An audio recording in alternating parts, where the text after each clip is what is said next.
ஒரு பிரகாசமான காலையில் ஒரு சிறுமி விநாயகர் முன்னால் கைகளை கூப்பி நின்றாள். அவள் இதயம் நிறைந்தது பக்தியாலும் அன்பாலும். அவள் மெதுவாக சொன்னாள், விநாயகரே, எப்போதும் எனக்கு ஆசிர்வாதம் அருளுங்கள். சூழல் மென்மையாக பொன்னொளியில் மிதந்தது. கைகள் கூப்பிய சிறுமியின் முகத்தில் அமைதி தெரிந்தது. விநாயகர் புன்னகையுடன் கையை உயர்த்தி சிறுமியை ஆசிர்வதித்தார்.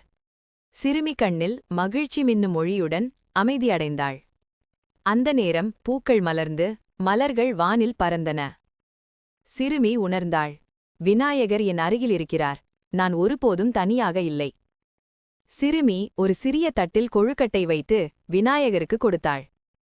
விநாயகர் புன்னகையுடன் அதை ஏற்றுக்கொண்டு ஒரு கொழுக்கட்டை சிறுமிக்கும் தந்தார். சிறுமி மகிழ்ச்சியுடன் கைகளை கூப்பி நின்றாள். எலி அருகில் ஆடியது, மணி ஒலி கேட்டது மற்றும் அந்த பக்தி சூழல் மகிழ்ச்சியால் நிரம்பியது. நம்பிக்கையான மனதுடன் பிரார்த்தனை செய்தால் கடவுள் எப்போதும் கேட்பார் என்பது இந்த கதை எடுத்துக்காட்டியது. நண்பர்களே மற்றும் குழந்தைகளே, உங்களுக்கு இந்த வீடியோ பிடித்திருந்தால் லைக் பண்ணுங்க, ஷேர் பண்ணுங்க, சப்ஸ்கிரைப் பண்ணுங்க. ஜெய் விநாயகர்.